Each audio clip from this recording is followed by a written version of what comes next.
అంటే ఇప్పుడు ఏంటి, వీళ్ళు ఇప్పుడు ప్రశ్నించిన విధంగా భక్తులు జిజ్ఞాసులు తప్పనిసరిగా మనంతరం మానవులము, ముందు మానవులుగా ఉన్న మనం మనకి సాటితో ఉన్న జీవరాశులతో సంఘంలో జీవిస్తున్నాము.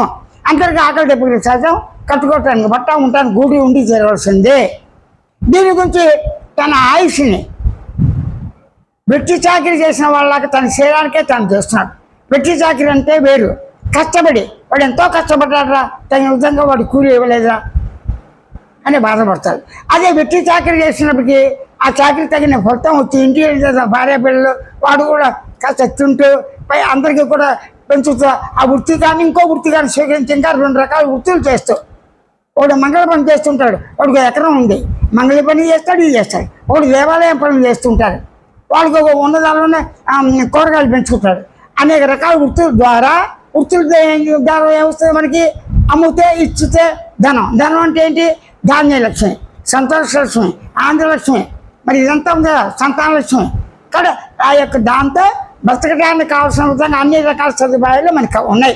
పూర్వకాలం ఏంటి, మనకి ధాన్యం ఉంటే ఎదురాడికి ఇచ్చేవాళ్ళం, ఎదురాడికి కనుక ఏదైనా ఇంకోటి పండితే వాడు ఇచ్చేవాడు, కొండలు ఇచ్చేవాడు, దాని బట్టి ధాన్యం తీసుకెళ్ళేవాడు. ఇప్పుడు అలా లేదు వ్యవస్థ. ధనం మూలం జగత్. పుట్టుకతోనే పెళ్ళికి కొద్ది వయసు వచ్చేటికి ధనం సంపాదిస్తుందని తెలుస్తుంది. ధనం తాత నాకు రూపాయి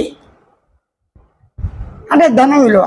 సరే, ప్రస్తుతానికి ధర్మార్థ కామ మోక్షాలని మనందరం కూడా ఈ దేహం ద్వారానే, ఈ ఇంద్రియాల ద్వారానే సకల పనిముట్లతో త్రికరణ శుద్ధిగా మనసు వాక్కు దేహంతో, మనసు బుద్ధి చిత్త అహంకార రూపంగా ఉన్న నేను నాది అనే భావంతోనే అజ్ఞానమైన జ్ఞానమైన మనం ఈ దేహంతో జీవిస్తున్నాము. ఎప్పుడప్పుడు బుడగ పగిలిపోగానే ఏమవుతుంది, నీటి బుడగ ఉంది, కాస్త చిట్లు పోగానే అవుతుంది, నీరు అవుతుంది. గాలి బుడగ చిట్లు పోతుంది, అణుగానే అవుతుంది. కాబట్టి మనం పుట్టి పెరిగి నయించిన మనం పరమాణువులతో ఆకాశం ఉన్నది, పరమాణువుతో ఫామ్ అంటే మనం తయారయ్యే సృష్టి జరిగిందా చాలా సంగతి. ఫామ్ అంటే ఈ శరీరాకారాన్ని బహుభద్రంగా రక్షించుకుంటూ మనం పెళ్లి చేసుకుని, లేకపోతే చేయకుండా, ఇంకా విజ్ఞానమే కాదు అసలు తపస్సు చేసి అసలు దేవుడు ఉన్నాడా లేడా, ఉన్నాడు, వేదాలు ప్రమాణమా కాదా, ఇవన్నీ కూడా ఎవరి దగ్గరగా అయ్యాయి. ప్రమాణమైనా కాకపోయినా ప్రతి వారికి కూడా ఆకాశం అనే పేరు ఎవరు పెట్టారు, ఆకాశం అనే పేరు